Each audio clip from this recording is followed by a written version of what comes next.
স্কুলের অনুষ্ঠান থেকে ফোন চুরি, মারাত্মক অভিজ্ঞতা হলো তৃণমূল নেতার। চুরির দায়ে দুই যুবককে আটক করলেন স্থানীয়রা। জেরা করতেই সামনে এলো চাঞ্চল্যকর তথ্য। আর এই ঘটনাকে কেন্দ্র করে শোরগোল পড়ে যায় অশোকনগরের গুমা 24 নম্বর রেলগেট এলাকায়।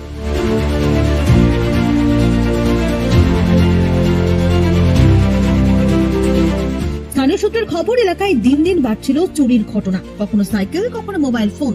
এলাকা জুড়ে বাড়ছিল চোরের উপদ্রব। সেই ঘটনার কিনারা করতে ময়দানে নামতেই এই কারবারে অভিযুক্তদের হাতে নাতে ধরে ফেলেন স্থানীয়রা। এলাকাবাসীর দাবি, পুলিশের ভয় দেখাতেই নিজেদের কীর্তিকলাপ স্বীকার করে নেয় যুবকরা। তারা জানায়, নেশার টাকা জোগাড় করতেই নাকি এমন কাজের সঙ্গে তারা জড়িয়ে পড়ে। আমাদের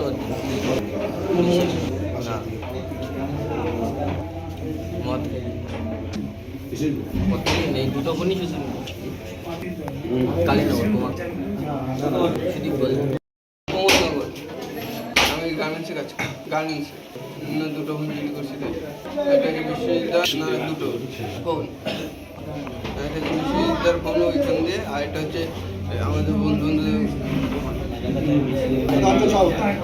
বাইরে ঢুকে সে কথা উত্তোলন 15 ওখানে না ওইখানে ইয়ে কথা উত্তোলন হচ্ছিল। ওই সময় আমাদের টিমে আমিও আর একজন আছি, প্রবীণ হালদার।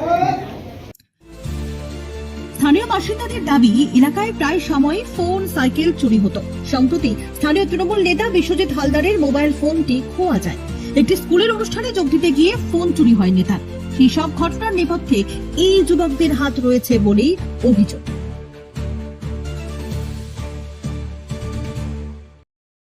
ফ্ল্যাগ তুলতে গেছিল, তখন ফ্ল্যাগ তোলার জন্য ওটা টেবিলের উপর রেখেছে আর তার পাশে দাঁড়ানো ছিল। আচ্ছা, এবার পরে আর ওকে দেখা যায়নি, সবাই তো ফ্ল্যাগের দিকে দৃষ্টি ছিল। পরে বক্তব্য রাখার পরে ফোন পাইনি। ওকে জিজ্ঞেস, এইটা আমাদের এই প্রমোদনগর বিদ্যাসাগর স্কুল আছে, আচ্ছা, হ্যাঁ, ফ্ল্যাগ তোলার সময় চাইছি আমরা একটা এদের এইসব ছেলেপেলেদের উপযুক্ত শাস্তি হোক, এবং এদের গার্জিয়ানদের কোনো গার্ড নেই। যদি গার্জিয়ানদের গার্ড থাকতো, তবে এইসব ছেলেপেলে এরকমভাবে বেয়ারা হতো, সমাজবিধি হতো না। কারণ আজকের অল্প থেকে এরা যেরকমভাবে এইসব চুরি করছে, আমাদের গুমাতে প্রায় জায়গায় শোনা যায় আজকের মোবাইল চুরি হচ্ছে, কালকে সাইকেল চুরি হচ্ছে, কালকের ভ্যান চুরি হচ্ছে, সব এই গ্রুপটারই কাজ। ভ্যানের ব্যাটারি চুরি হচ্ছে, এই ধরনের এগুলো বেসামাজিক কাজ। তো আমরা চাচ্ছি এদের উপযুক্ত শাস্তি হোক, এবং এদের চক্রে আর কারা আছে।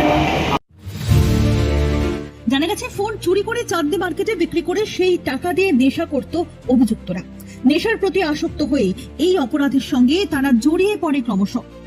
অভিভাবকদের বারংবার সতর্ক করেও কোনো লাভই হয়নি।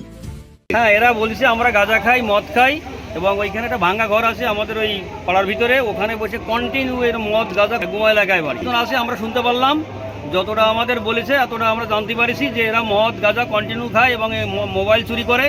এবং এর বাবা এসে বলছে, একে ধরার পরে, আমার ছেলে চুরি করেছে, আমি টাকা দিয়ে দিচ্ছি, হ্যাঁ আমার ছেলেকে ছেড়ে দাও। আর ঠিক আছে, সেই টাকাটা দাও এই বলুন। এবং আরও এক মহিলা বলেছে যে একে পুলিশে নিয়ে যাবে। যাক, আমি এদিকে যাচ্ছি, যাওয়ার পরে পুলিশ কী করতে পারে আমি বুঝে নেব।